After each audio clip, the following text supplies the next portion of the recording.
The following is a Mid-Atlantic Sports special presentation.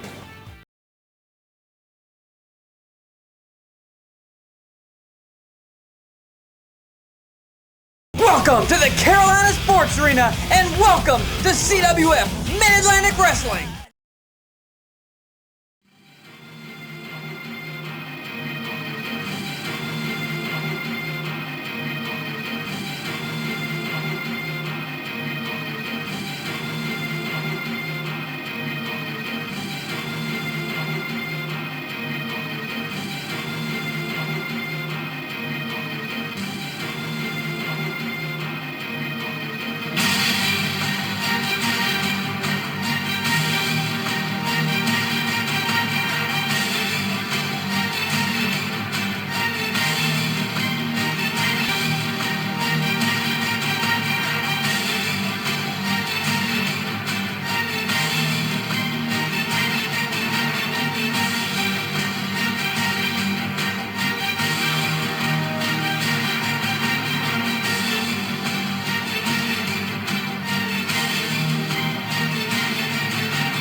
Welcome everyone to CWF Mid-Atlantic Wrestling and one of the premier events of the calendar year. This is Absolute Justice. I'm Grant Sawyer. Randy Randolph Hedrick will be joining me a little bit later on. But right now, Brass Monkey spiraling off onto the Gate City Center. Trent Wylde making an attack to his tag team partner, the powerful Alex Adonis, who's hammering away on both Trent Wylde and McAllister.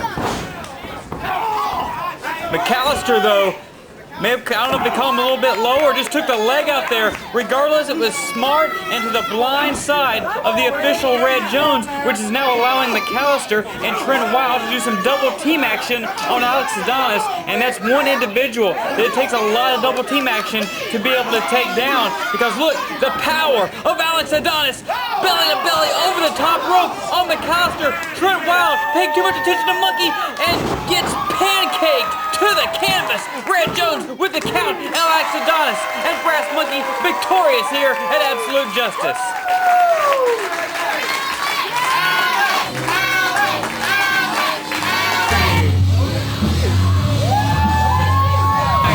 This is rock and roll Matty D! There's no slam fest. Rock and roll Matty D here, coming back after I've been gone a while. I'm here to take out Skullmania. Let's hear it for Matty D! Yay!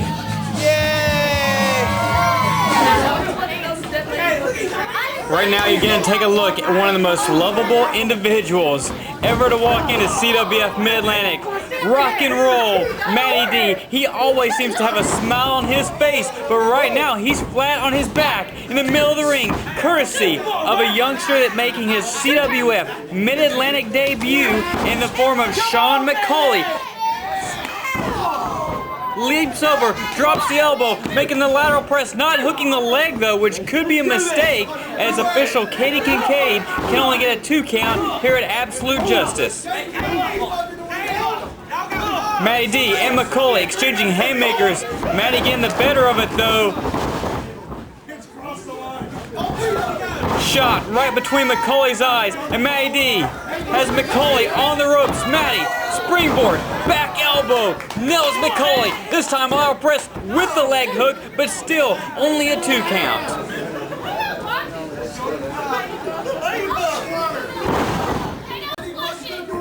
Swinging neck breaker by Rock and Roll Matty D, who last October went a half hour in the 6th annual CWF Rumble. May have made the mistake though by trading in a very prized possession in number 29 for number 1, because Matty D wanted to be pushed to the limits like never before, and Sean McCulley just super kicked his teeth into the 3rd row. A very impressive debut so far here by Sean McCulley, and if he can put away a veteran of the past 2 years of CWF Mid-Atlantic rings in the form of Rock and Roll Matty D, well, you could ask for a much better kick right out of the gate, but no one home for the springboard leg drop. Matty D trying to get back to his feet.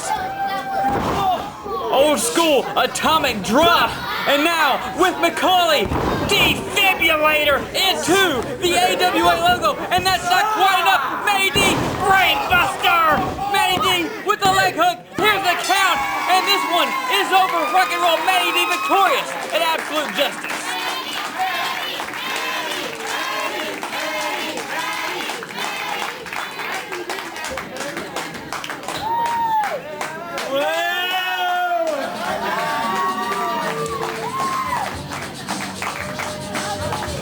Ladies and gentlemen, your winner of your second event by pinfall, 4 minutes 27.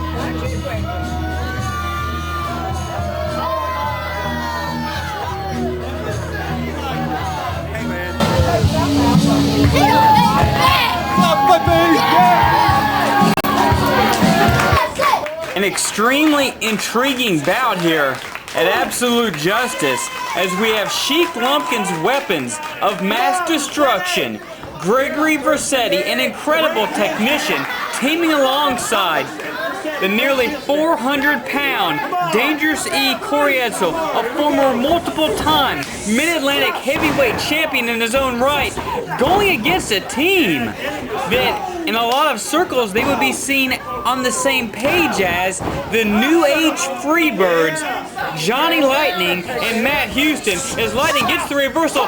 Big, beautiful hip toss on Gregory Vercetti.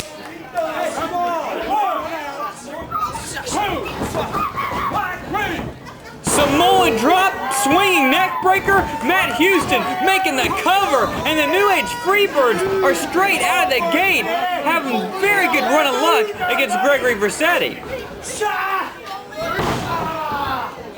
I was referring to the Freebirds' previous appearance here in CWF Mid-Atlantic rings was actually against the Mid-Atlantic Tag Team Champions, the Boogie Woogie Man, Rob McBride, and Tank Lawson. The rivalry between Houston, Lightning, McBride, and Lawson goes back years, and the last time we saw the New Age Freebirds, in no way, shape, or form were they being cheered by this packed house at the Carolina Sports Arena at all. However, against Sheik Lumpkin and the weapons of mass destruction, how could you not cheer against someone that represents the great Southern culture when on the other side of the ring you have a team supported by the United Arab Emirates?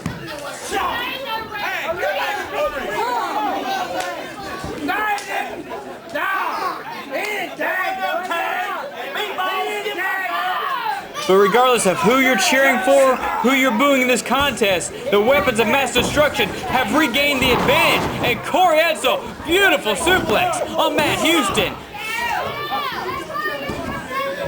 We've alluded to it so many times in the past.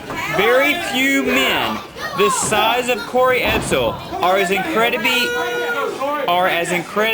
agile and adept at using the top rope. He can fly with the absolute best of the light heavyweights and cruiserweights.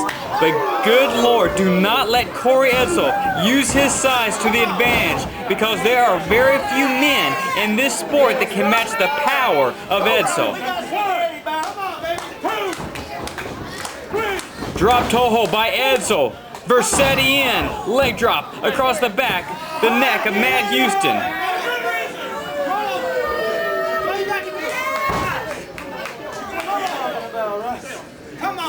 Over the past, well, actually almost over the past year now, Sheik Lumpkin has done his absolute best to try and assemble the most dangerous combination he can put together for his United Arab Emirates Army, now entitled the Weapons of Mass Destruction. And I really feel that he's finally found the combination he's been seeking the entire time in the form of Vercetti and Dangerous E. Corey Edsel. Right now, Matt Houston firing back, big drop kick right between the eyes of Vercetti, and Matt Houston struggling, trying to get over there, make the tag to the outstretched arm of Johnny Lightning.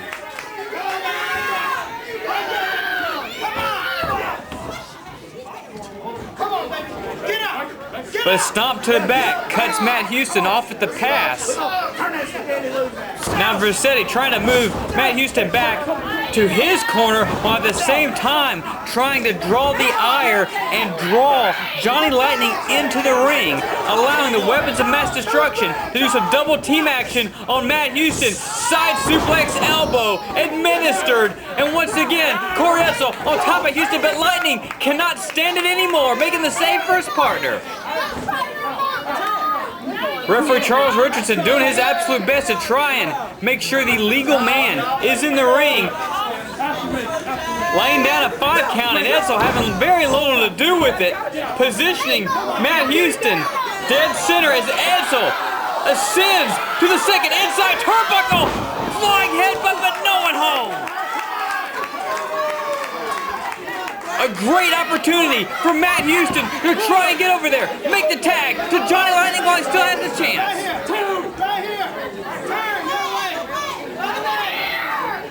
Edsel, all that weight came crashing down right in the center of the ring.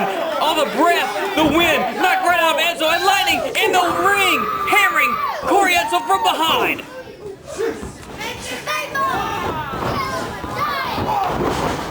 Drop kick by Lightning, levels dangerously Corey Edsel, but Lightning, very well scouted, knows it's going to take a lot more than one singular drop kick to put dangerously Corey Edsel away. The New Age Freebirds, double Yakuza kick.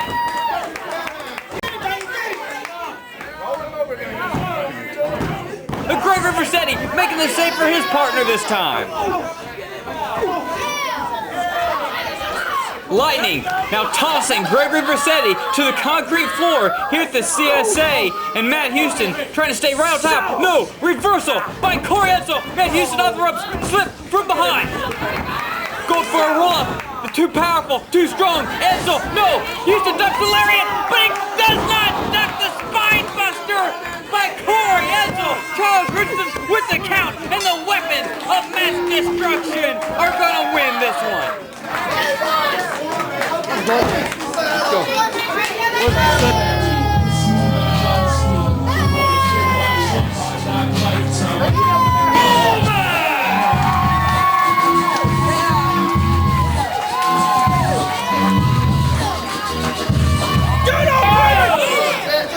Well, here at Absolute Justice, everyone's talking about the triple main event here to come. But let's not make light of the matchup that we have in front of us right now. For the first time in over 1 year, Caprice Ice Coleman has returned here live and in person to the Carolina Sports Arena in Burlington, North Carolina. And his opponent, none other than an old adversary, El Fuego, Jesse Ortega. And Coleman, beautiful drop kick. And if there's one thing you can say about Caprice Ice Coleman, there is probably no man in CWF Mid-Atlantic today or yesterday with a higher vertical leap than Caprice.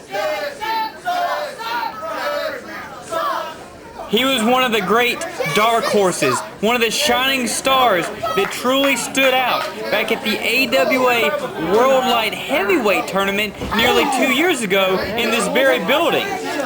Last year, him and Ortega were embroiled in an extremely bitter feud that's being renewed here today at Absolute Justice. That feud actually never even reached its conclusion because Caprice went overseas to handle his business over there.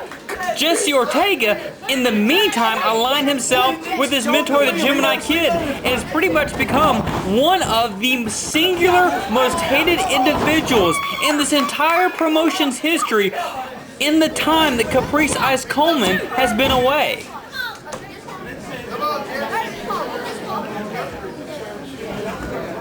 I think you're going to see a lot of the intensity that these two men demonstrated a year ago rekindled here today at Absolute Justice. Such a huge show is going to be viewed by so many people around the world.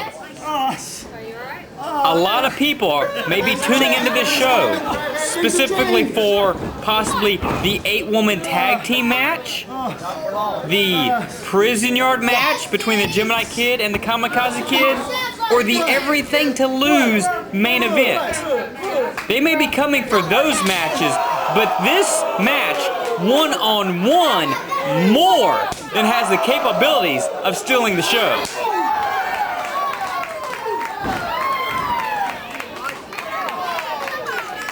Caprice Ice Coleman showing that he's not going to be bullied around the way Jesse Ortega treats a lot of his opposition. Jesse Ortega has little to no respect for any man in the sport except for himself and Gemini Kid, possibly one of the men you should have the least amount of respect for in 2007. But Caprice just nailed Ortega with a beautiful wheelbarrow bulldog, and now getting the ups one more time with the leg drop lateral press for a 2 count.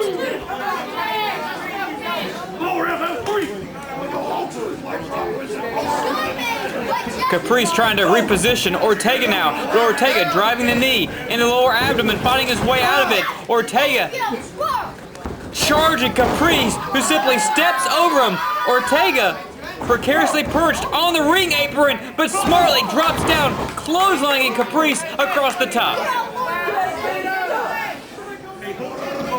Referee Kincaid laying a countdown, but obviously Ortega is in no danger of being counted out. Coming in the hard way, no one home for El Fuego. Caprice now, springboard heel kick. Caprice, so explosive, can come out of anywhere at any given moment. And now, no, Caprice, underarm reversal, kick to the midsection, all the way around to the back of Ortega's head. Caprice going for another cover, tight hook with the leg, but once again, just a 2 count. Despite his actions over the past year, there's no question that Jesse Ortega has become a much better wrestler. It's just unfortunate that his attitude has decreased as his actual ability has gotten better. No one home in the corner but Caprice, able to land on his feet. Ortega fighting for the Fujiwara. One of his primary finishing maneuvers has possibly made more people time out to that than anyone in the history of this company. But Caprice, a double Northern Light suplex, and possibly going for a number 3. And Ortega fighting his way out of it. Stuck in the clothesline by Caprice with the waist lock now.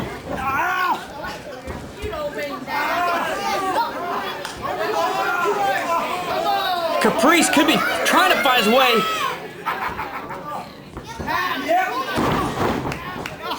Russian leg sweep, hanging on to the Cobra Clutch, trying to ridge back on the head, on the neck of Jesse Ortega. And boy, if Caprice Ice Coleman could somehow get Jesse Ortega, the submission specialist of CWF, to tap out, what a huge coup that would be on the night he returns. But instead, Ortega is able to make it to the ropes.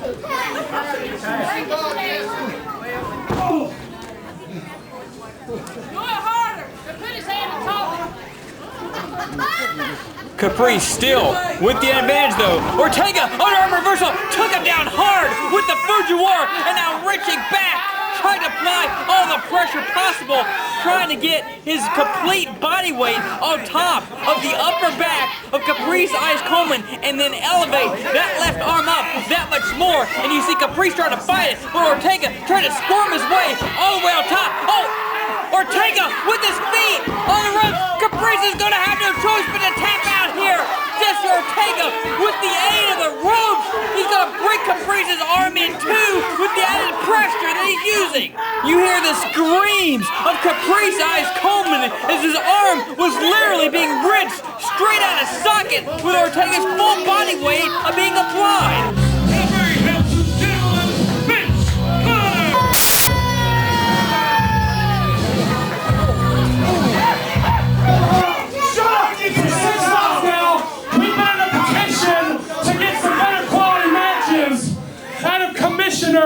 Ty Dillinger. And quite frankly, I think the card tonight is pretty asinine to begin with. Why is there an 8-woman tag match booked when we already had 8 women fighting in that 4-corner tag match? I mean, we've got Dynasty, Destiny, Dentistry, Density. We've got the Mid-Atlantic. That's good. We've got the Mid-Atlantic Tag Team Champions, Alzheimer's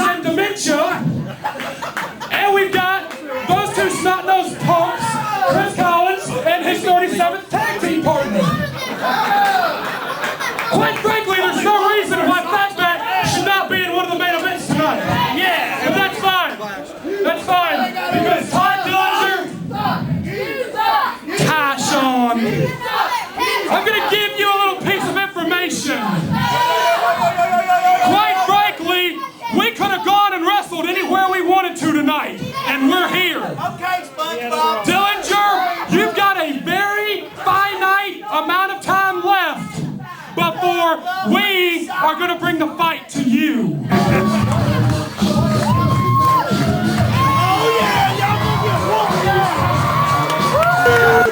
Well, Brad Stutz of Fatback Enterprises has made it perfectly clear. He wants his team to receive what he feels is coming to them. That being a shot at some championship. But before they start looking at future titles, they're going to have to get past the all-powerful squad of the Mid-Atlantic King, Marcellus King, and one of the most crazy individuals in company history, Otto Schwanz. Flapjack on Big Donnie Dollars, courtesy of Schwanz the King, leaving a very handsome man, Mitch Connor, all alone.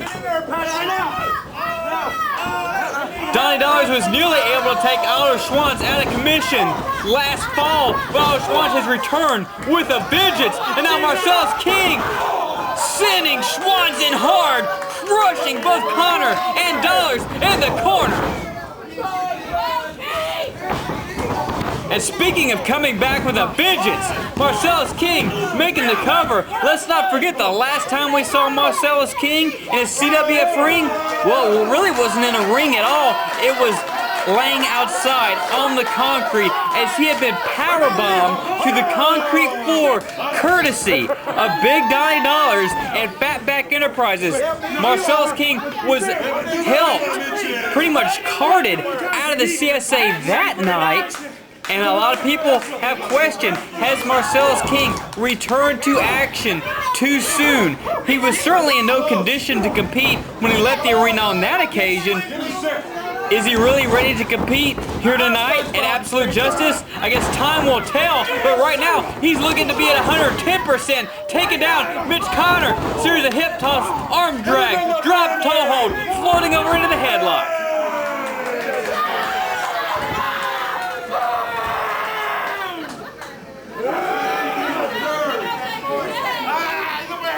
Brad Stutz's faction of Fatback Enterprises has really almost seemed to be in limbo since Mitch Connor won the 6th annual CWF Rumble last year. And Brad Stutz is fully aware of that situation. That's why he's going to Ty Dillinger and stating his case that he is none too happy about the way his team has been handled these past 6 to 8 months. He believes Mitch Connor and Donnie Dollars deserve shots at tag team titles as much as any other duo in the company today.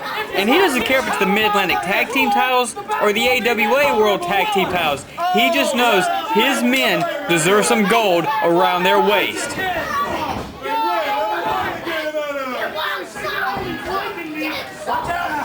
Donnie Dollars back in now, catching Marcellus King, side suplex by Dollars. Trying to roll Marcellus King over as referee Red Jones making the count, but regardless, Otto Schwanz was not about to let Marcellus King be counted out there. Well, Red Jones is trying to get Otto Schwanz out of the ring, but that's really only allowing Mitch Connor and Donnie Dollars to do more double team work on Marcellus. Work on his back, Mitch! Go, Mitchie, let's go, let's go, let's go! You just heard Dollars and I believe Brad Stutz screaming to Mitch to work on his back. They're fully aware, or at least they fully believe, that that back is not 100% healed yet from the powerbomb on the floor less than 1 month ago. Oh, the splash from Dollars certainly is not going to help that injured back at all. Some hard knees being driven in to the kidneys and the lower spine there. Dollars says it's over. Dollars with Marcellus, who's trying to find his way out of it. Thankfully does so because if Dollars was able to hit another powerbomb, may have been it, but Marcellus King's back just gave out. Dollars stuffs him with a powerbomb. Has the leg hooked. Red Jones counts 3. Otto Schwanz doesn't even hardly get in the ring, and Fatback Enterprises wins a huge match at Absolute Justice. On to the Kings,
Are you wondering why there's 3 of you and 4 of us? We can take you. It just so happens. Silence.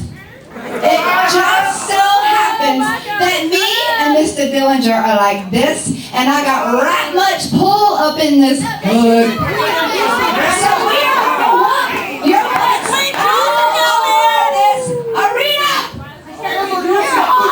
It is a girls' match. I don't. Oh. This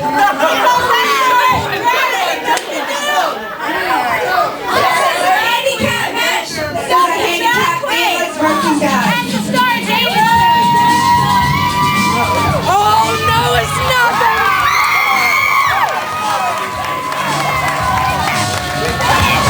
Oh, don't get hurt.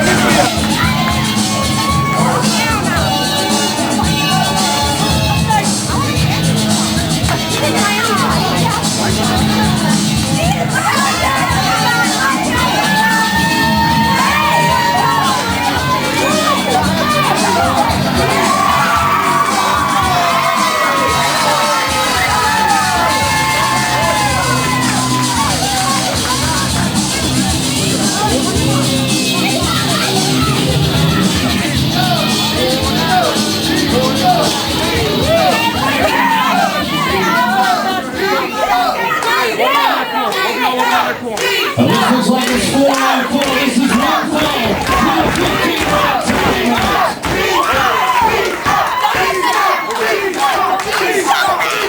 Okay, don't listen to this. I'm so mad. You're better than this. Don't listen. I'm not starting. Over here. I'm not starting. Wait a minute. Well, as I welcome Randy Randolph Hedrick to the booth here at Absolute Justice, what a treat we have in store for us. 8 of the premier female competitors in North America today in one ring at one time here at the Carolina Sports Arena in Burlington. Yeah, surprise, surprise, surprise. Some of the loveliest ladies to ever grace the ring anywhere across the country. And they're all right here in Burlington, North Carolina for Absolute Justice. Glad to have them here. This is going to be an 8-lady tag team match 4 on a side. And the crowd's already ready to get started. And unlike those entertainment bimbos, not only do these ladies have the looks, they actually can wrestle as well. Otherwise, they wouldn't be in the ring in CWF Mid-Atlantic. And right now, starting out in the pinks, Persephone for her team.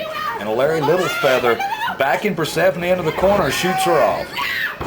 Aaliyah gets run straight through by Persephone, who's certainly made a lot of noise in Mid-Atlantic rings over the past several months once she aligned herself with Sheik, Cornelius J. Lumpkin III, as one of the weapons of mass destruction. And right now, this weapon of mass destruction is hanging upside down in the ropes, getting spanked. Aaliyah making her CWF Mid-Atlantic debut and having a little bit of fun on the rump of Persephone. Persephone's team trying to get her back in and asking for a tag.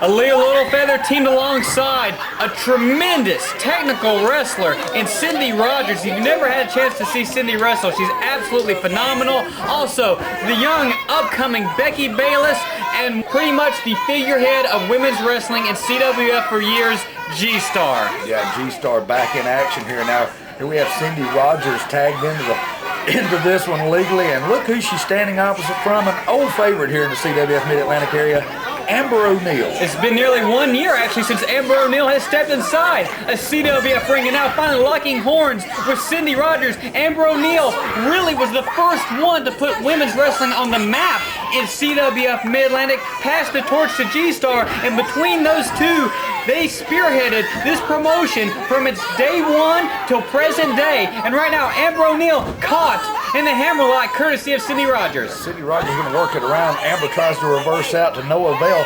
Tries again. I mean, 2 strikes, Amber. It's not working. 3 strikes, you're out.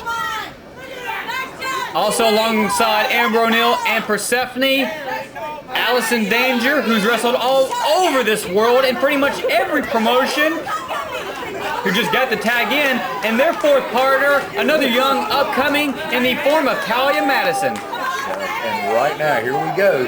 Allison Danger, I mean, we can go back to August of, what was it, 2006 or was it 2005? It was 2006. 2006, yes. When she came in and turned the Carolina sports arena on its ear all by her little self.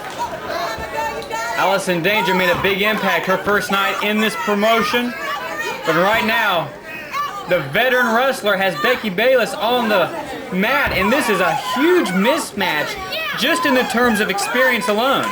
Yeah, Allison Danger knows her way around the rings, and she is known far and wide, especially over in the Far East. And right now, she's just having a little fun at the expense of Miss Bayless. Yeah, there's no wrestler that's as well-traveled of the 8 ladies in the ring as is Allison Danger. Oh, look at this. Bayless trying to reverse her way out, twisting the arm. She's trying to come out of it, but Allison has the answer ready. Allison Danger is one of those wrestlers that always looks like they're in control even when they're on the receiving end. Right now, yeah, she's asking her to come on back in. Bayless trying to get a little bit of feeling back in the arm after having it ripped every which way. Allison on her best behavior, inviting her to come on in and take a shot at her. Here you go, honey. This is my gift to you. Allison Danger giving Becky Bayless the arm. But I wonder if it was only a trip, but no! Becky Bayless took the knee out, kick right to the mush, and look at this roll up by Bayless, and almost scored a pinfall on Allison Danger before everyone even got in the ring. And I tell you what, that kick to the face was a vicious move.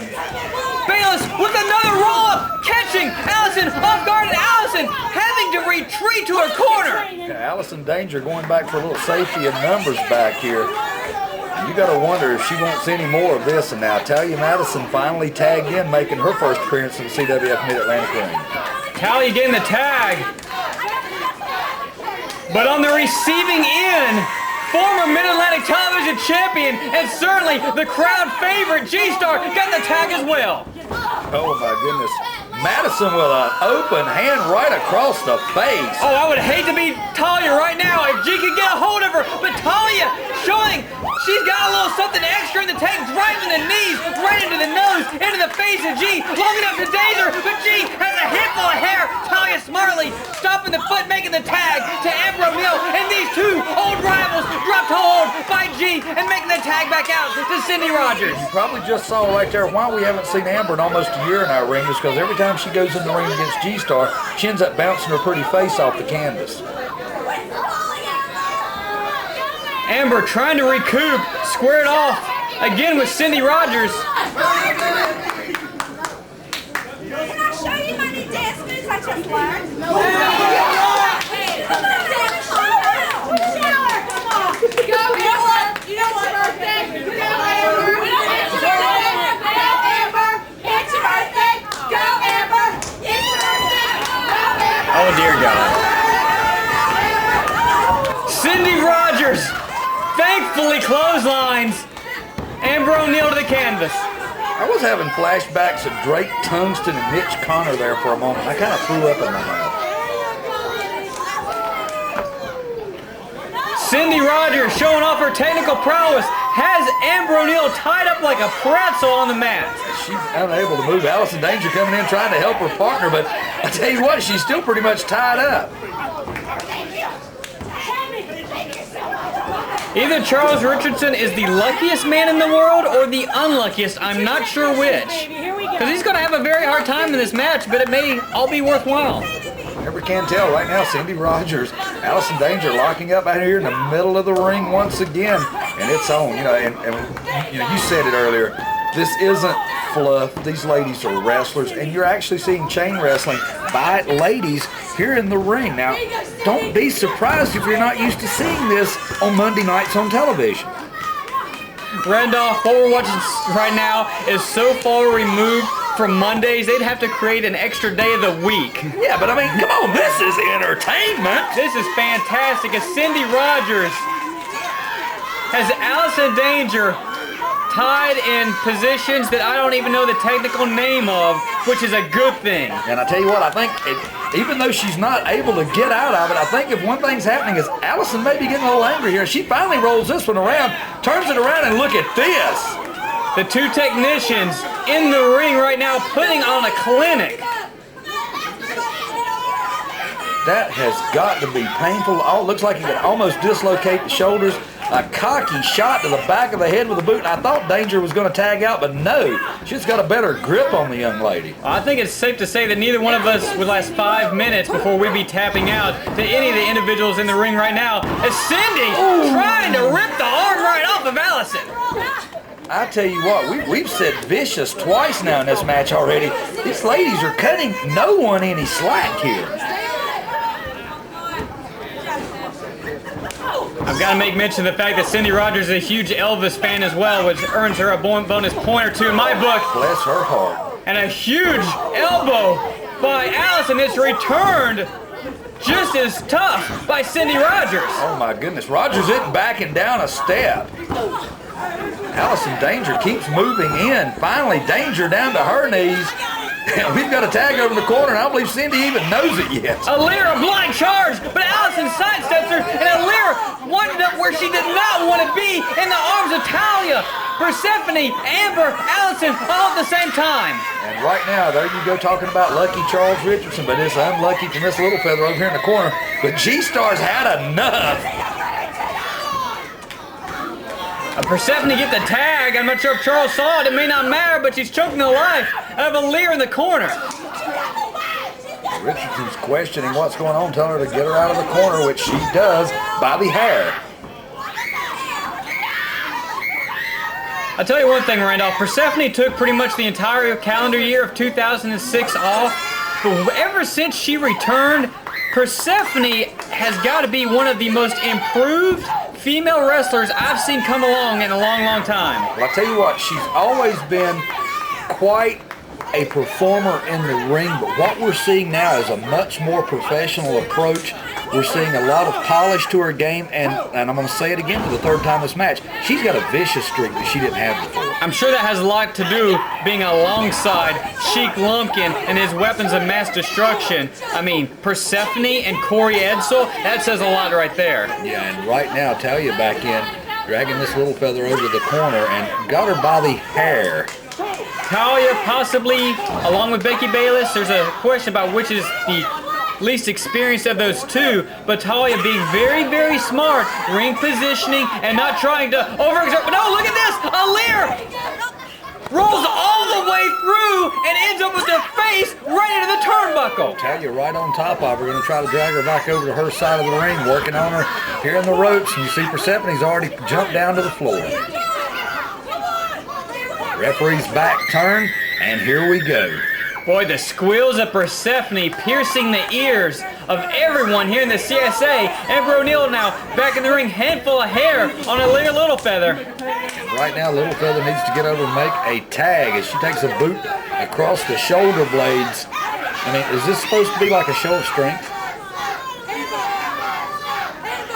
Well, there's very little anyone can do when you have a handful of hair, no matter how strong they are. And Aaliyah just went hard in the top turnbuckle. Amber with the boot across the jaw, making the tag to Allison. Allison Danger just casually climbs back into the ring to continue business. A few words for her opponents over in the corner. Beautiful suplex.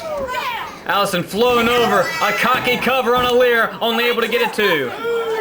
And you notice, we're seeing a little bit of the Allison Danger we saw here before, you know, when she's working smooth like a well-oiled machine, the mouth always tends to go along with it. And I think you can tell how she's feeling by how much she's talking. Boy, she just smacked some skin off the back of Aaliyah. Right now, Aaliyah's got the boot of Talia right across the throat. Referee's counting, and she's having a little fun with that. Of course, for you fans that may be joining us for the first time ever, specifically because of this match, we are CWF Mid-Atlantic Wrestling. You can visit us, CWFMidAtlantic.com. We're the premier organization in the Mid-Atlantic, headquartered right alongside Tobacco Road through North Carolina, the very heart of the Mid-Atlantic between Greensboro and Chapel Hill. Yeah, pretty much easy to find, whether you're at the mountains, whether you're at the coast, or whether you're anywhere here in the Piedmont. We're always easy to find as well. Burlington, North Carolina is where we call home. And right now we've got another tag. G-Star and Persephone back at it, fist flying. No love lost between these two ladies. G-Star, big clothesline on Persephone, a second one just for good measure, and Persephone's world's getting rocked right now. Arch whip by G, has her up, elevated spine buster, nailed it, Charles with a count, and Amber makes the save. Oh. What a DDT by Amber O'Neal. Cindy Rogers, X Factor on Amber. Oh my goodness, talk about back and forth. Now wait a minute. Allison nails the STO, but Becky catches her coming in and drops the face first in the canvas. It's looking like a wreck on the interstate. Talia's in. Double arm plants her, middle of the ring. Talia up on top, but stuck in the clothesline by a Lear. Tomahawk chop right in the scope. And out now Persephone with the Lear double underhook DDT. Persephone proud of herself, every right to be. G-Star meets her with a boot, picks her up, and we know what this is. G going for the GBD, but Persephone trying to wiggle her way towards the ropes. G dumps her on the ring apron. Oh my goodness, Persephone firing back. They're going back and forth across the top rope here. Fist exchanged. G now with Persephone. Look at the suplexer. Talia, Allison, Amber. They just grabbed the leg of G. Persephone is on top. Her legs were being held down. And Persephone pins G-Star thanks to the Amber teammates at ringside. I tell you what, talking about it, calling it tag team action, that's exactly what we saw. The team is what, oh wait a minute, this one ain't over. G's had enough of this. G hammering away on the skull of Persephone as far as G, Cindy, Becky, and Aaliyah are concerned. This match is yet over. And right now, Cindy Rogers up on the top rope, pounding away on the skull of Amber O'Neal. And we've still got action going, even though this one is well over. Well, the fans certainly don't mind a little bit of overtime in this contest as Amber gets whipped into her own tag team partner and Talia joins the fray. Stacking them up like cordwood over in the corner. And G avalanches the quartet in the corner. Persephone, the last one remaining, and going for one more ride. GBD on Persephone. Cindy Rogers, an additional 3 count that Charles was unable to count. And these fans have certainly got their money's worth and then some out of this 8-woman tag here at the CSA.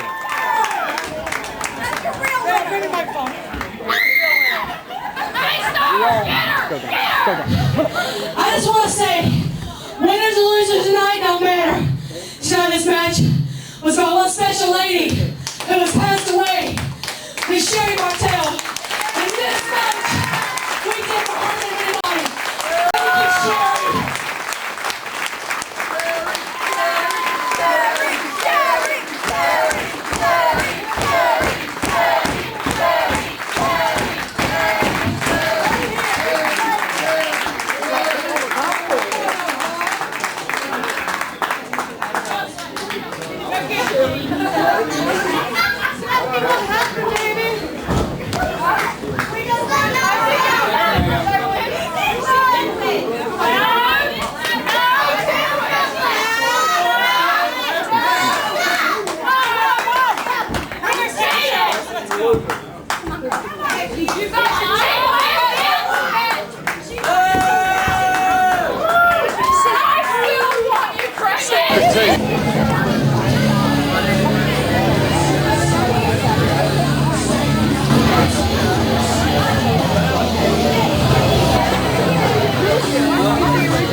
Something here tonight.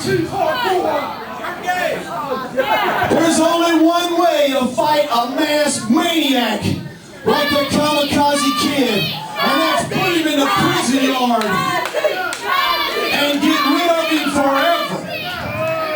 You see, the Kamakazi Kid represents each and every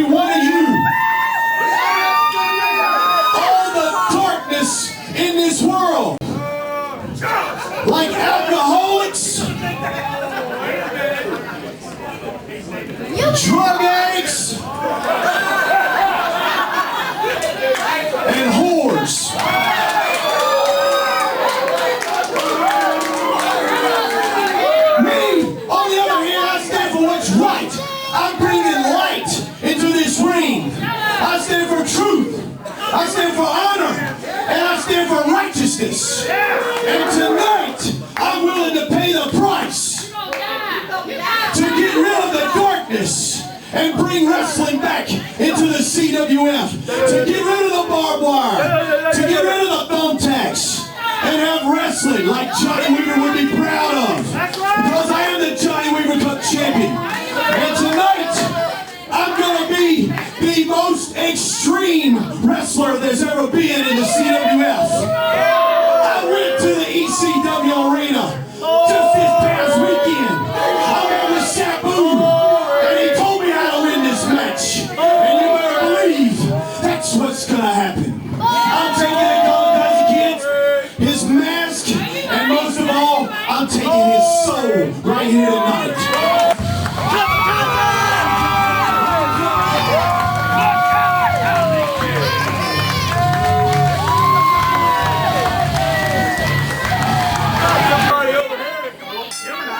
Well, the bell has been rung, and what could possibly be the most violent, extreme match in CWF Mid-Atlantic history. You see two sides of the ring covered in barbed wire. And right off the bat, Kamakazi Kid already trying to waste like Gemini into it. You'll get him. You'll eat that barbed Both men have to be extremely cautious in this battle. Right now, Kamakazi Kid, back on his feet amazingly after the beating he took just the last time we were here. And right now, Gemini trying to return the favor, trying to put Kazi into the barbed wire. Kazi fights his way out. And not only is the barbed wire there, which both men are really precariously close to, but also legal in this match. Handcuffs, tasers, billy club, pretty much anything you would find in a prison yard is completely legal in this contest. This next chapter in the blood feud of Kamakazi Kid versus the Gemini Kid. Right now, Gemini Kid catches Kazi trying to chase him back into the ring, waiting for him with a boot, an open fist right to the face. Of course, we have to make mention of the fact there are no pinfalls. There are no submissions or tap outs. Oh, Gemini Kid! He came close on that one, Randolph, and I don't mind him the least if I see him scarred from head to toe when this one is over. Right now, Gemini takes a boot to the midsection. Kazi's going back to wrestling, suplexes him over.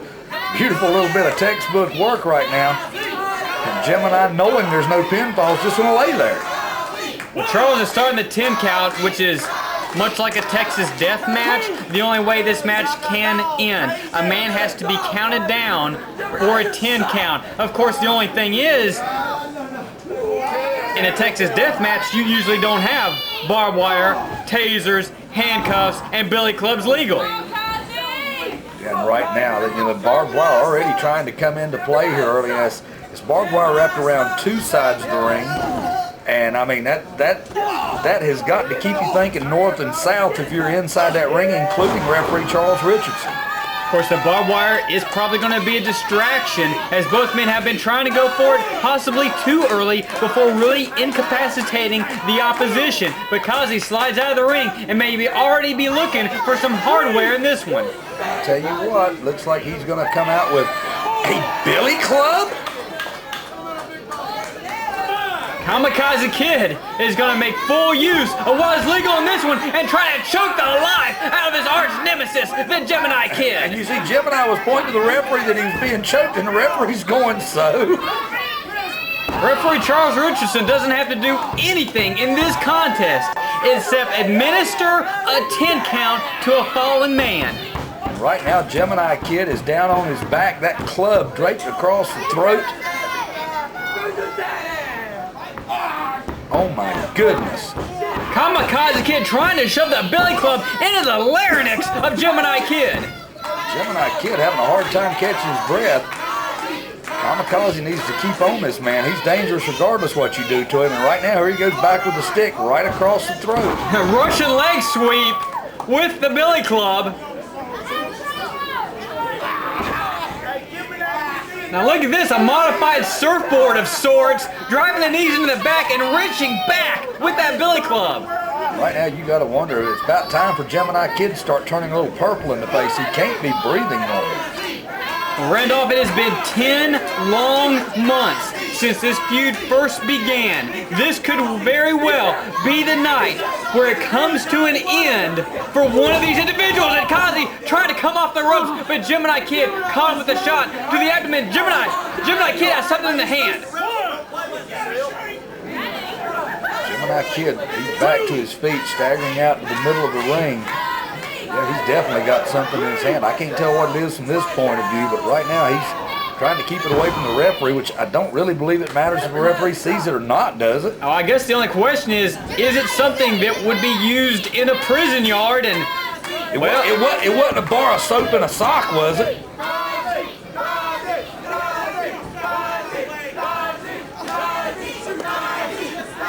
Gemini Kid trying to tie up Kazi on the canvas while at the same time choking him out with whatever that object is. And right now, Kazi down on the canvas, face down. Gemini was able to turn this one around after taking that beating with the billy club. Gemini is repositioning whatever that was back wherever he picked it up from. And now he's going to climb out to the floor.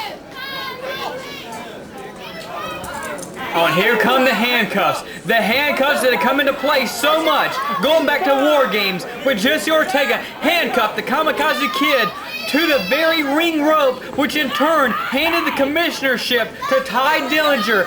Last time we saw Ortega wrestle Kazi was somewhat handcuffed by not being able to use the top rope. And Gemini Kid has the handcuff around one of the wrists of Kazi. Thankfully, he was unable to get around the other one. Enziguri by Kazi. You gotta wonder how smart that is with a handcuff around that wrist. That's hardened carbon steel that Kazi can use as a weapon, can't he?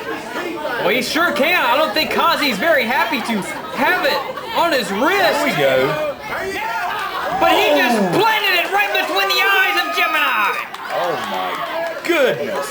That's exactly what Gemini Kid gets. He wants to have a prison yard match. He wants to pull Kazi's father, his father's name into this because supposedly this is how he used to spend his time. That is absolutely blasphemous, and it's a shame that Kazi even has to participate in this kind of match. But if he's got to participate in it, at least Gemini Kid, at least he's going to get his as well with that handcuff right upside the skull. Yeah, right now Gemini trying to struggle back up to his feet. Kazi is waiting for him. He's going to rub that face across there and across the ropes, tie him up a little, choke him with the handcuffs, maybe. Look at this. Kamakazi Kid is one heck of a scientific wrestler when he wants to be. Gemini Kid, again, when he wants to be. But I don't think we're going to see very much scientific wrestling in this prison yard match at Absolute Justice. Absolute Justice is true right now. Kazi ripping away at the face of Gemini Kid. And I'm talking about, this is personal. Kazi already trying to gash the head open of Gemini, even if he can't do it with a barbed wire, maybe with the handcuffs. And Gemini Kid just pulled out that object and stabbed Kazi in the lower abdomen.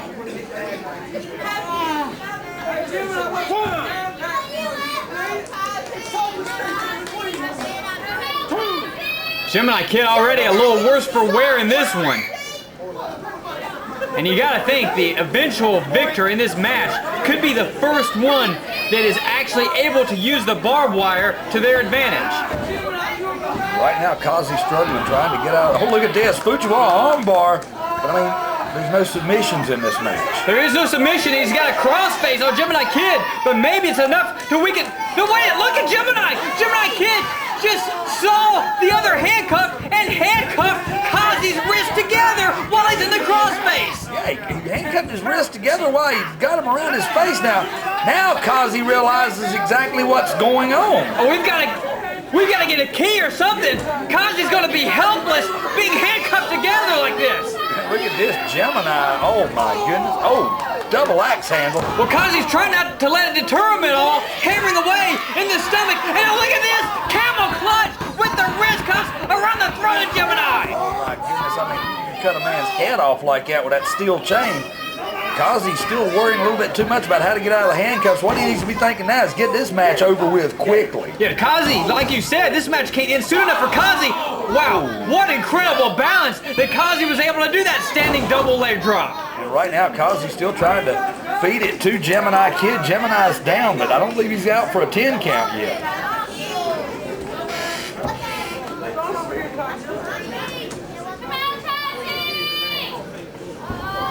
Kazi somehow was able to maneuver his way into delivering a suplex despite the fact that his hands are still handcuffed together. And you know good and well you're not going to break those handcuffs. He's familiar with the handcuffs all the way back to War Games because he was one of the men handcuffed inside of the ring. He backs into the corner right into the barbed wire.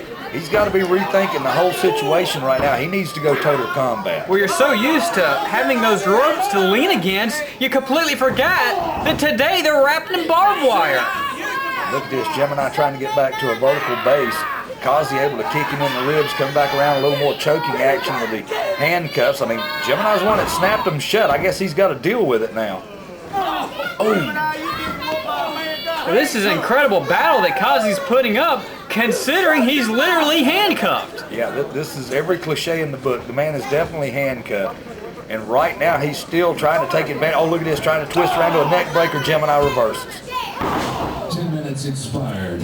Well, that could be a huge momentum changer, because Kazi was able to fight for a good long while being handcuffed. But Gemini Kid just got in the one maneuver that may be able to turn the tide now 10 minutes into this contest that has no time limit whatsoever. Come on, Grant.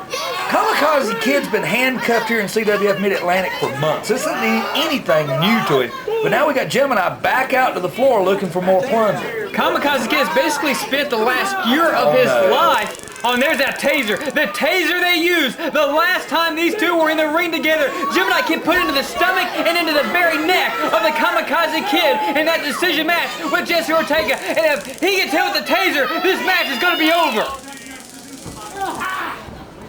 Kazi's able to block it. He's trying to fight his way out of it. Finally being able to break the grasp of Gemini, who just dropped the taser. You got to think about it.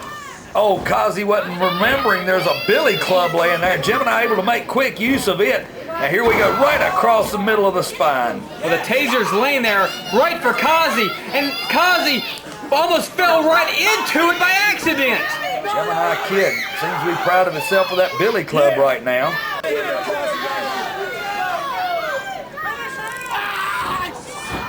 And Kazi got the taser on the foot of Gemini Kid. I'm not sure how well it got him through the actual boot. But regardless, you certainly see Gemini suffering the effects. I wish Kazi could just stab it into his head like he did to him. Kazi trying to make his way back up to his hands and knees. Well, he's working his way back up to his feet now. He's still got the taser between those handcuffed hands.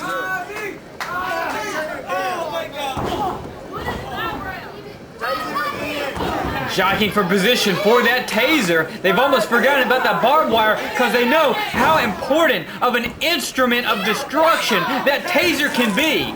And Kazi flailing wildly, trying to stab Gemini Kid anywhere with that thing. Referee looks like he's ready to start making a 10 count. Gemini's not backing off to give him the opportunity. He just got zapped on the foot again. Well, yeah, he got him a little higher that time. He was able to get past the boot. Maybe got him a little up higher, closer to the knee or the shin. Look at this. Kazi is trying to crawl back towards Gemini. Gemini's got that club again.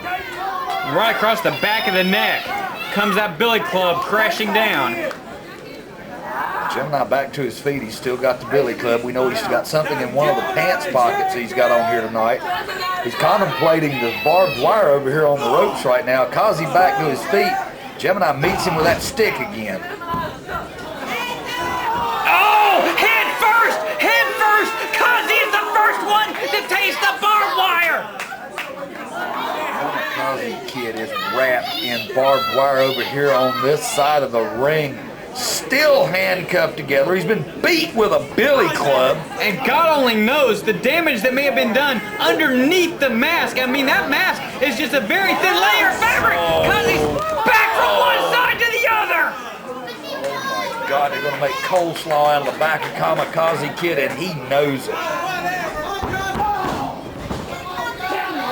Kazi's back, hit full force. Oh, you can already see the blood starting to pour from the scars that were opened up by that barbed wire. Kazi's down on his back, hands still handcuffed together. Referee making the 10 count. I'm not so sure it'd be very wise for him to get up if he can. the gash on the arm of Kazi. As the blood begins to flow, as you see some fans here that are having a very difficult time watching this contest. Now Gemini Kid trying to choke the life out of Kazi. Gemini Kid going to the tape that he had wrapped around the wrist, which seems to have it all the way up to his elbows on both arms. He won't run out of tape anytime soon. Here we go, back into the... Oh, good Lord! Kazi almost sailed right through the top and middle rope. Kids, don't try this at home. This is kind of sickening in the wrong kind of way. The career of Kamakazi Kid being threatened right now, as his, God only knows, if his neck gets wrapped around that barbed wire, you see how sharp that stuff is hanging onto the tassels of Kazi's mask. Wait a minute, Grant, you forget, a lot of people tuning in to watch us tonight are so used to that rubber tip soft barbed wire that some of these television promotions use, and I believe we can attest by the blood you see all over Kamakazi that what you see hanging on our ring is a genuine article. Certainly a big difference between the sports entertainment mindset and the pure wrestling mid-Atlantic mindset. Dusty Rhodes, Tully Blanchard, Gemini Kid, Kamakazi Kid. The more things change, the more they stay the same, and the more we're proud of it. That's right. That's what the Mid-Atlantic's all about. It's tradition, and we're proud to be bringing it back to the Carolinas and the world. Now Gemini Kid once again got the handcuff. Kamakazi reverses, and Gemini takes that barbed wire. Well, I wish he wasn't wearing this shirt so we could see the scars that he just incurred, but thankfully, Kazi was able to get him. Right now, Kazi back on him, trying to rip his face into the barbed wire. The crowd is chanting on, and look at this. Are we seeing blood out of the face of Kamakazi Kid? Has done got him. We have got blood across the face of Gemini Kid, courtesy of the barbed wire. For the first time in a long, long time, Gemini Kid is on the verge of tasting his own blood rather than Kazi's. Look at that, a nice little shot right into the Adam's apple. Kazi doing everything he can. He's going to try to win this one, get it over with so he can get out of these handcuffs, but Kazi's got blood spouting from all over his upper torso. Well, you're talking about a near superhuman effort. Being handcuffed and still fighting. I tell you what, Kazi trying to figure out what he can do at this point, still handcuffed together. He's up standing over Gemini. Gemini appears to be pretty much out of it, hanging out underneath the ring ropes. And the referee's over here trying to administer a count.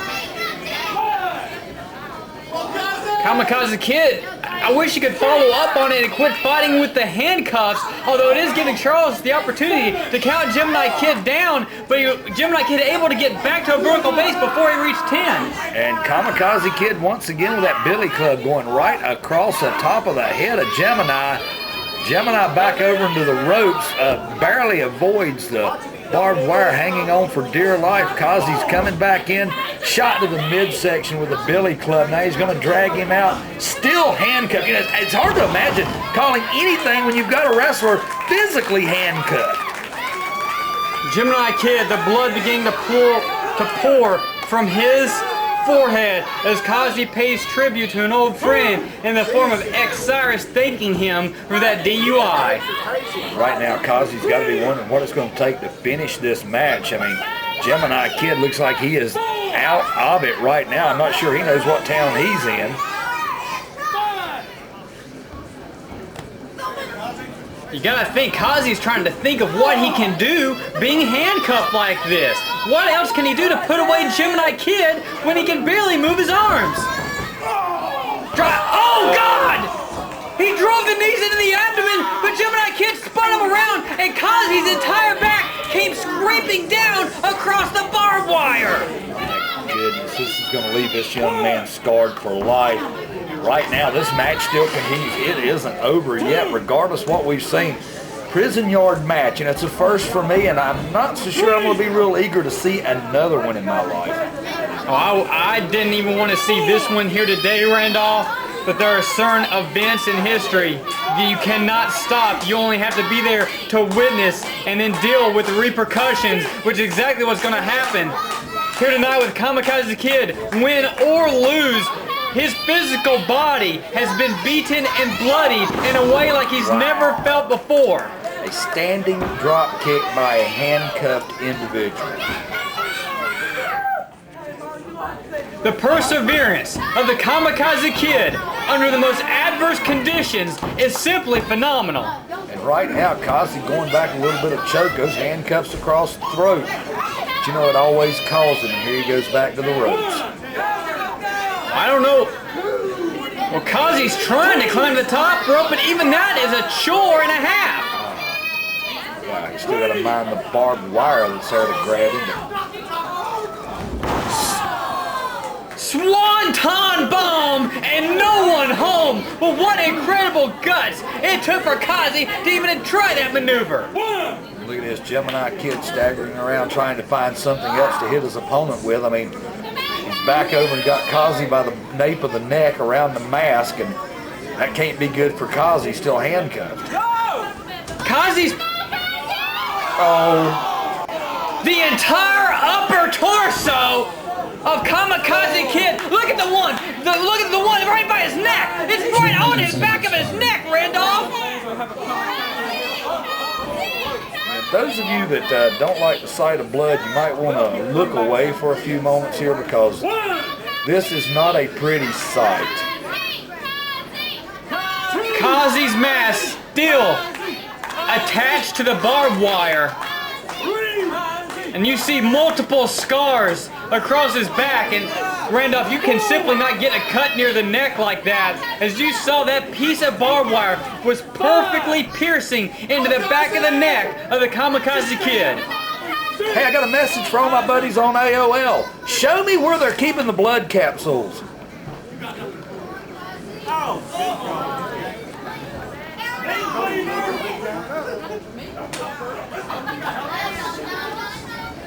Gemini Kid, and I'm nearly speechless watching the body of Kamakazi Kid being ripped apart. I've got to say, it's been an incredible effort of Kazi, considering he's been handcuffed about 75% of this match. You got to think if he wasn't in handcuffs, he would have obliterated Gemini Kid. You've also got to think of the possibilities of what kind of injuries Kazi's had beneath that mask. And here we go, Gemini has retrieved the taser, but I noticed that regardless what happens, Kazi's hands keep going to his face. We don't know what's going on under that mask. Gemini Kid with the taser, but Kazi caught him before he could come off the top rope. And look at this, Kazi with the neck breaker of some sort. No, Gemini Kid!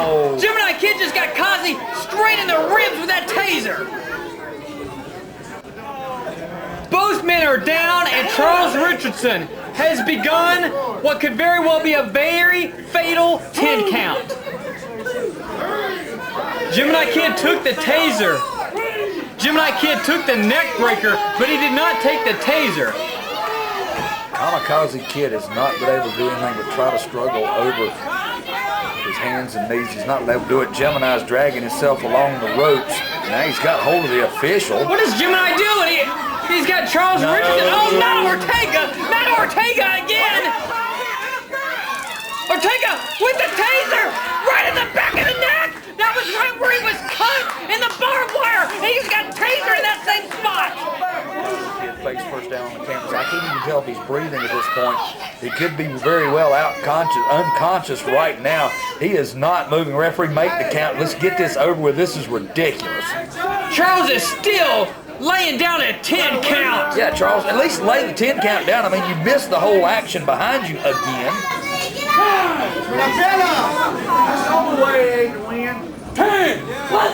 We've got a 10 count, and Gemini Kid is gonna win the prison yard match.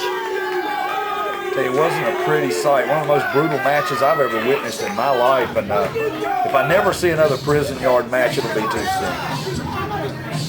When Kazi's wrestling Ortega, Gemini Kid gets involved. When Kazi's wrestling Gemini, Ortega gets involved. Yeah, we're back to that whole conspiracy crap again. Oh, I hope he's proud of himself. I hope he's real proud. What an incredible effort by the Kamakazi Kid.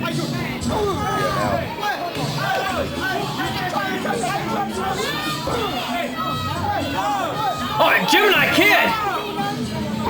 He's got a halo of barbed wire What in the world does he have in store? No, Gemini Kid! He's untying the mask!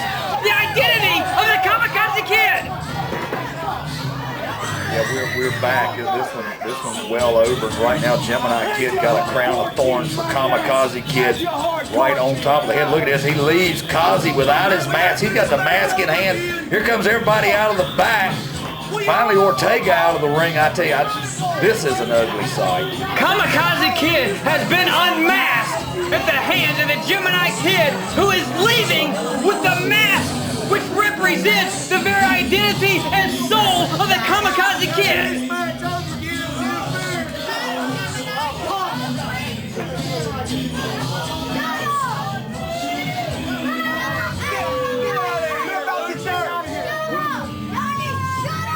They may have to physically remove Kazi from the ring after this one. He's lost a lot of blood. He's had a lot of shots to the head and the face, and I tell you, like I said earlier, probably removing the mask may actually help him just a bit because he may be able to breathe a little bit easier if that nose isn't broken. This isn't pretty, and I got to wonder when we'll see Kazi back in the ring again. Kazi is in horrible shape, but even if once he is physically able to return, what's he going to do with Gemini Kid seemingly having destroyed the person that he is? I mean, this is one of the most iconic figures in company history, and Gemini Kid just left with his mask. Yeah, you see Brass Munkey and Alex Adonis helping him out. I mean, that's it. Everything to lose, please welcome AWA Midwest Heavyweight Champion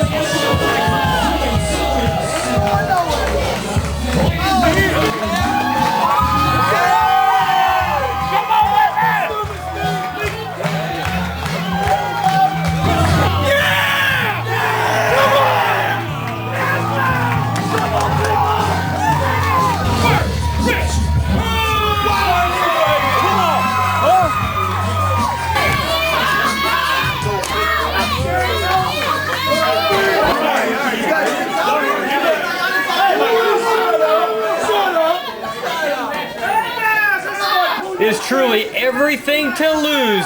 4 tag teams, 8 individuals are set to go here in this main event of Absolute Justice. Look at this. Infamous icon Joey Sylvia in the wrong place. Nowhere to run for the Mid-Atlantic Heavyweight Champion, who's again being from pillar to post by the Mid-Atlantic Tag Team Champions, the AWA World Tag Team Champions, and the Neon Lions. Rob McBride cover. And we've got a dog pile on Joey Sylvia, but Red Jones cannot make the count because who in the world would you award it to?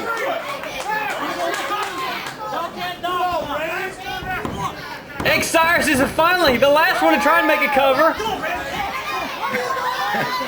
And this pinfall by the television champion is not going to be allowed. Good call by Red Jones. What is he thinking? Steve Green jumping on top of his own partner. I mean, I don't think that was a save attempt. Logic being that they would still keep the titles in the same faction. Of course, if you're just joining us, Rob McBride and Tank Lawson are the Mid-Atlantic Tag Team Champions. If either one of them are pinned, they will lose their championship. The same can be said for Ric Converse and X-Cyrus, the AWA World Tag Team Champions. The Mid-Atlantic Heavyweight Champion Joey Sylvia and the Mid-Atlantic Television Champion Simply Steve Green.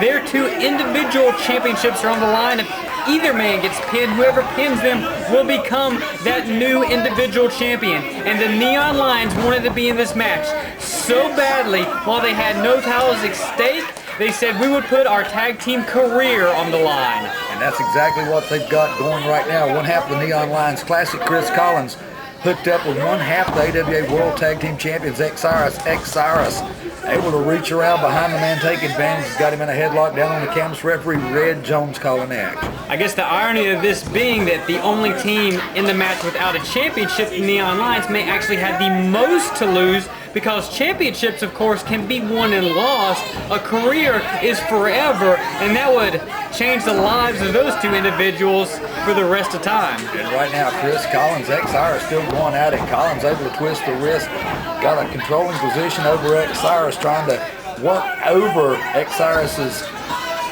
height advantage here, and he backs into the corner here, and looks like he's in the AWA Mid-Atlantic Tag Champions corner, and Tank Lawson appears to be the legal man now, and he had jumps on Classic Chris. I think we're going to see a lot of dream matchups in this contest, Randolph, because so far it appears Joey Sylvie and Steve Green are doing everything in their power to stay out of harm's reach, while Converse, Osiris, Rob, Tank, Neon Lions, they have to fight it out.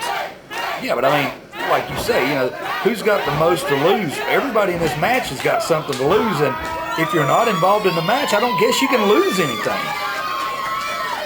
Well, in normal triangle matches, three-way matches, four-way matches, as I've said in the past, you have to be in it to win it. Not in this particular case, because yes, you do have to be in it to win it, but if you're in it, you could actually lose it. And right now, Lee Valiant, smaller of the two Neon Lions, hooking up to the powerhouse. Big Tank Lawson, one half the Mid-Atlantic Tag Champions. Lawson goes around behind, drops Valiant down face first to the canvas. Well, what Tank may lack in technical prowess, he more than makes up for in his sheer strength. Lee Valiant astutely getting his way out of that, getting Tank over in the hammerlock, and it's not too often you see Tank Lawson try and take it to the mat. And right now, Tank Lawson in a sitting position, trying to work his way back up to his feet. Valiant still locking on with a hammerlock, gets backed into yet another team scoring. Look at this. The first Ric Converse, one half of the AWA World Tag Team Champions, makes his way in. That's only the very start of the resume on that man. Former AWA World Heavyweight Champion, multiple-time Mid-Atlantic Heavyweight Champion, has basically been the standard bearer for CWF Mid-Atlantic ever since he first walked into the promotion in January of 2002. Right now, Tank Lawson telling him he sure would like to have that world title. You know, Tank and Boogie actually won the World Heavyweight, the World Tag Team titles several months back, only to have them stripped by the then president of the AWA, Dale Gagne.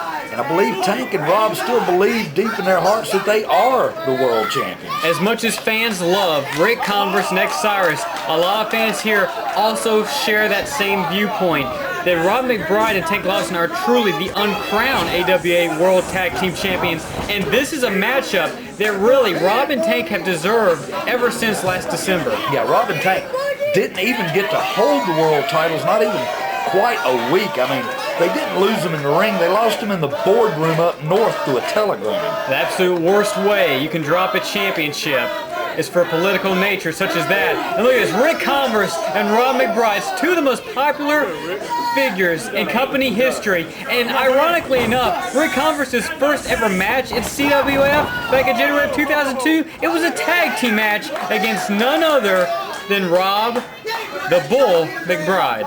Yeah, Rob and Rick have a lot of history between them. Mostly on the same side of the ring, a little unusual. And I believe, you know, both of them are up for this. It don't look like they're going to pull any punches here with what we've got on the line in this everything to lose action. Well, Ric Converse was the man that actually counted three, that put the Mid-Atlantic Heavyweight title across the waist of Rob McBride last year. These two have a long relationship, are very close friends, but in this matchup on June 16th, 2007, at Absolute Justice, there will be very few handshakes involved.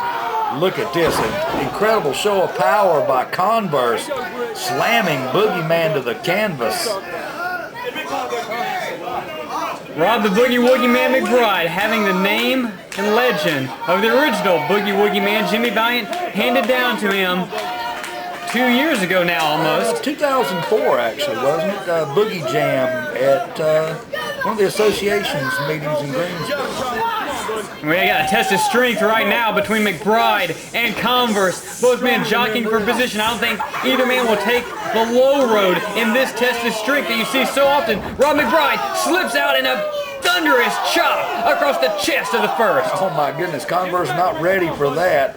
Here he goes, he ducks under one, delivers one of his own. A little bit of payback there to his pal. Make no mistake, Ric Converse can chop with the best of them. Irish whip on Rob, who hangs on. Oh, Converse watching that one, saw it coming, waited on him. Bride got a little bit more respect in his eye right now, perhaps. A little bit of dissension on the opposite teams, as Ric Converse and Rob McBride are certainly tossing friendship out the window in this everything-to-lose match. And look at this, the Rats come running in when they sense a little dissension. As you see, Both Sylvia and Steve Green making their first appearance in the ring and quickly out when the tides are turned again. Rob McBride asking for a boot from Tank Lawson, and the Mid-Atlantic Tag Team Champions have fared very, very well so far in this contest. Double back elbow, and here a little bit of teamwork from the Mid-Atlantic Tag Champions working over Converse. X-Cyrus seen enough, he's going to come in and try to put the end to this 2-on-1. Both the Mid-Atlantic and World Tag Team Champions battling it out. Double back body drop on X-Cyrus. Up into the lights, X-Cyrus flew high on that one. Converse back to his feet. So wait a minute now, is it Tank and Converse now the legal men? Yes, it is. Tank just got shoved in the corner of Joey Sylvia, who actually just made a tag inside the ring. The Mid-Atlantic Heavyweight Champion coming in against the first Ric Converse. But Converse was a little more prepared than Sylvia expected. Converse got Sylvia back in the corner, unloading. Big right hands to the jaw. Backs him into the rope, slings him off. He's waiting. Sylvia nails him with a boot. Flashback to match of the year at Battlecade 7. Last December, Converse and Sylvia. And look at this, the Richter scale. But Ty Dillinger has banned the Richter scale. If Converse hits it, it's an automatic disqualification. And Sylvia's out, making the tag to the Neon Lions. Man, look at the land speed record being challenged by Sylvia, making his way out of this match. Neon Lion Lee Valiant, now the legal man, along with the first Ric Converse as this one continues. Well, Joey Sylvia is certainly doing the right thing that would take to retain the Mid-Atlantic Heavyweight title by not being in the ring, but that shows you what kind of champion and what kind of character he has. Yeah, but I mean, you've got the commissioner of CWF standing up on the ring apron, directing traffic and instructing the referee during the match. That's one thing, but when the commissioner is the manager of these two champions, I'm going to say the C word again. There's some kind of collusion going on here. Yeah, it's completely preposterous to say the least, as Lee Valiant got in a nice clothesline there on X-Cyrus, and these two great cruiserweights, and now Lee Valiant making the tag to Classic Chris Collins, the Neon Lions, looking to do some double team action. Collins drops a double axe handle off the second rope, twists the wrist of X-Cyrus, trying to take control of this bout. Lee Valiant, you can see him looking off behind. Oh, and Collins goes over and tags in the Boogie Woogie Man, making X-Cyrus and McBride now the legal men. Well, I'd say so far the story in this one has obviously been the running and hiding of Sylvia and Steve Green, and no rush whatsoever to get inside the ring, which has pretty much left the two tag team championship factions to battle it out. Which is exactly what Ty Dillinger probably wants to see. I mean, this is working right to his advantage. Oh, crushing Death Valley driver. Rob McBride up high. Flying elbow smash. And Robin taking what's the matches before, but Converse making the save for X-Cyrus. Converse had his eyes open. You know, if he'd have been a split second late on that one, this match would have been over and we would have had double tag champions standing over in this corner. Right now, McBride goes for the cover again. Referee's down, only able to get a 2-count. X-Cyrus kicks out. So many different styles in the ring right now, so many different matchups, and Rob and Tank exchanging frequent tags. X-Cyrus at the mercy of Tank Lawson, big clothesline. Lawson trying to run through X-Cyrus, going for another fast cover, almost a 2-count. As you see, both the Neon Lions trying to step in and make sure this one doesn't end, with them not having a chance to win a title. You gotta think, Rob McBride and Tank Lawson have certainly been the most dominant team of the four so far in this matchup. And Rob McBride not letting X-Cyrus make the tag. That is not a usual part of McBride's playbook the last few years. Quite surprised to see that now.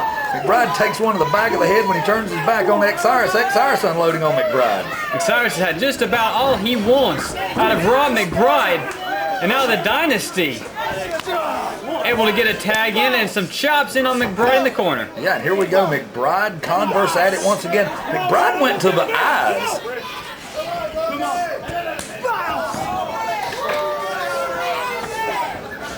Some welting chops in the corner, and yet another tag from Rob and Tank. Yeah, we're seeing some continuity here, and all of it between the Mid-Atlantic Tag Champion Tank Lawson and Rob the Boogie Man McBride. As you know, a third of this match so far has happened right there in their corner. Referee Red Jones has actually done a very commendable job with the officiating so far in this contest. Tank Lawson trying to put a little intimidation on him, turns his back on Converse. Converse meets him with a boot, stiff right across the jaw, and another one. He staggered the big man. Some beautiful right hands by Converse, and very few men can level Tank Lawson like that. Oh my goodness, drops an elbow, referee down. 2 count, Lawson able to kick out.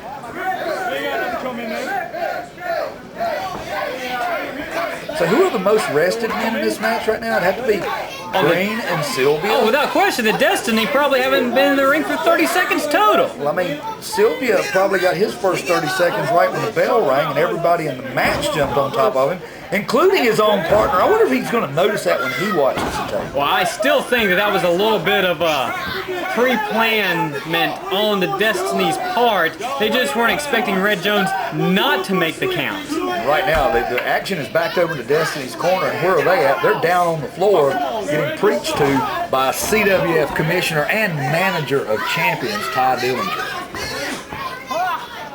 Tank Lawson showing his power, slamming Ric Converse to the canvas. A rip across the face, more comments for the referee. Tank Lawson tries to intimidate his opponents, tries to intimidate the fans. He's trying to intimidate the referee, and you know, sometimes it works. It can work. On some level, you're exactly right. The referee may occasionally speed up that count when he otherwise wouldn't. And right now, the Neon Lions once again trying to make sure this match don't end with them not having a part, say-so in it, and back into the corner. And here we go, diving back to the floor. Green and Sylvia making a nice empty corner for Tank Lawson to tear away on the former Mid-Atlantic champion. Coming off the second rope, Tank Lawson should have never turned his back. Well, Tank Lawson, I think, was looking for a bit of reprieve there, expecting either Sylvia or Green to make a tag. They didn't. They bailed out to the floor to save their championships yet again. Now Lee Valiant with a blind tag to the back of Converse. That's right, and the Neon Lions once again in this one. And Lawson looks like he's making his way. Did he tag X-Cyrus in? Yeah, X-Cyrus now leading the man. X-Cyrus and Lee Valiant, toe-to-toe, center of the ring. Right now, they're going at it like they don't like each other. Lee Valiant takes X-Cyrus to the floor, and the fists are flying. And now back to the corner where Sylvia and Green are. Steve Green has not even been in the ring except for that one little brief run-in. Sylvia in for about 12 to 14 seconds there early. And right now, they've got to be wondering if 6 men across the ring from. I mean, all 6 of these men want their titles. I mean, this is an excellent scouting opportunity, but I don't see how they've got anything to gain and everything to lose. Now, Sylvia and Green can't have this match end soon enough for their benefit. Oh, American Beauty! Talk about beautiful. What elevation. Only able to get a 2 count Converse in. X-Cyrus able to kick out. You've seen Collins coming in, and we're seeing a lot of teamwork here.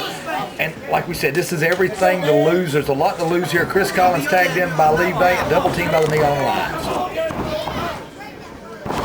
Double elbow, double fist drop. Chris Collins making the cover, hooking the leg. Only a 2 count on X-Cyrus. X-Cyrus able to kick out on that one. Collins back in on him quickly. Goes back to the headlock. Needs to do something with the man. Don't let him catch his breath. Trying to take him back off his feet, break him down. Back down to one knee. Chris Collins needs to make something happen here before X-Cyrus gets his breath back. Of course, this match does have a 1 hour time limit, and at the end of this contest, one man's life will certainly be changed forever. But God only knows which individual that will be. Oh my goodness, now let me guess. Dillinger will file a complaint against X-Cyrus for drop kicking the 2 guys on the apron. I mean, they're not going to get involved any other way. The Dynasty with Chris Collins. Chris Collins definitely needs to get out of this predicament. His Converse off the top, boot right to the sternum. Oh my goodness, you know he's not able to catch his breath right now. Referee's down. Lee Valiant making a timely save.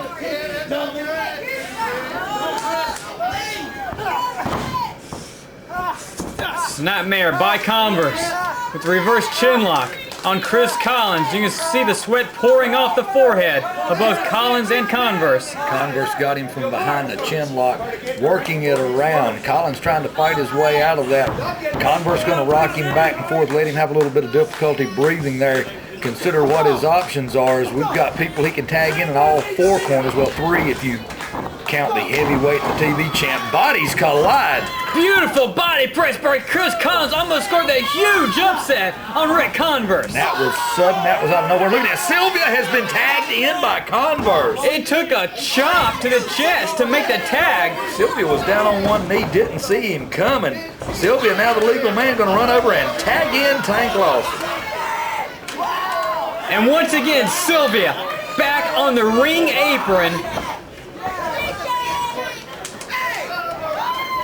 These other 6 men putting their bodies on the line to try and somehow escape and win a championship. Now wait a minute, Steve Green's going to jump in and try to do something here. And now we got Valiant and Green going at it. Fists over here in the corner. I'm losing track. Who's the legal men? I am too, Randolph. I don't think Steve Green got a tag. Maybe he did get a tag. Steve Green's still in the ring. The referee's not trying to run him out right here. Stands up, picks up classic Chris Collins. Going to back him back over here in the corner, but now he's in the wrong corner again, right between the Mid-Atlantic Tag Champions, and they're not interfering. Steve Green looks like he's more interested in getting out of the ring than he is wrestling inside of it. Look at this. Green gets tagged by Boogie and slithers out like the snake he is. Rob McBride now with Chris Collins, Saturday Night Superstar on 3C, and the Neon Lions tag team career was just saved by Lee Valiant, who made the save. Yeah, and how many nights have you seen the main event won with that very move by the Boogie Woogie Man? So he's going to go back another quick tag, Tank Lawson back in. And I'm telling you, we've said it before, so much of this match is taking place right here in their corner. That has got to be a big advantage for them. Around the world side slam, plants, Collins, and again, Lee Valiant saving their career. Yeah, Lee Valiant's all between this and the end of the match. Converse in. Plants, Tank Lawson, referee Red Jones making another count. I'm not sure if there was a tag there either, and Red Jones is quickly losing control of this. And now Steve Green is back in, your TV champion's back in. X-Cyrus is down. Fatality! Oh my goodness, X-Cyrus flat on his back. Green goes after Boogie Woogie Man on the ring apron.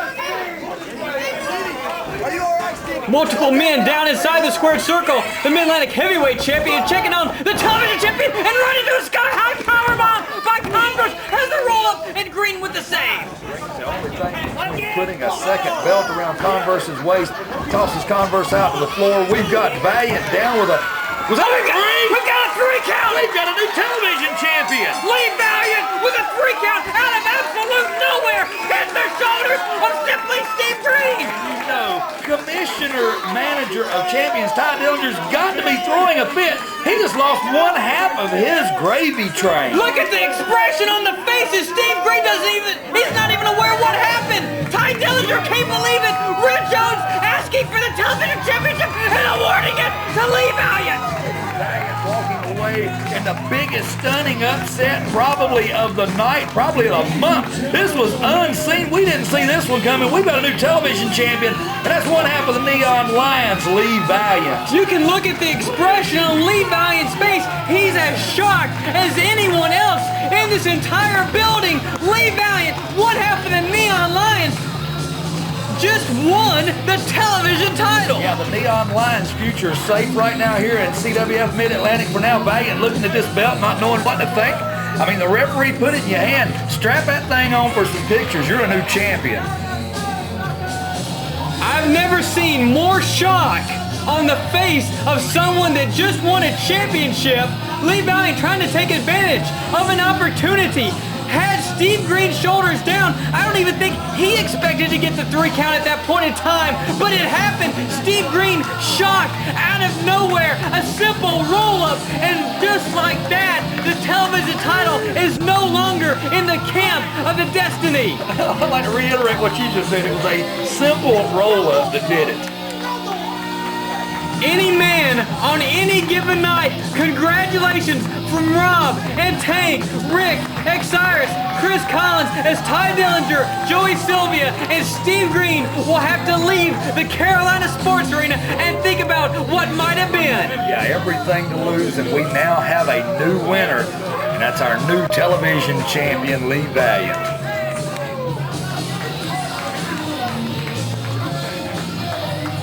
I'm Grant Sawyer.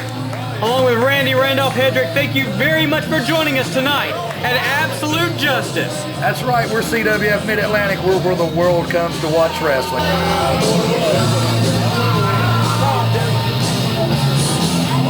Let's hear it one more time for Lee Valiant. Ladies and gentlemen, as always, I want to thank you personally for coming out tonight. And did that little road rack already start to the back? Ty Dillinger, I'm coming for your job, boy.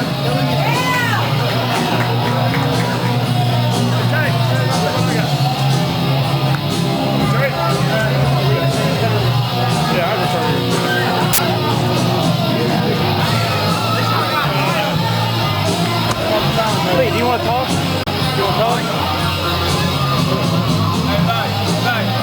He's doing the same. I can't believe a whole Hold on. Before everybody decides to go home tonight. Love you, Lee. I love you too. Who's your favorite dad? I just want y'all to know that none of this night would be possible without my best friend, my partner. I love him with all my heart. And every one of you that supported us. Thank you for taking the time to come out and be with us every week. I love you. God bless.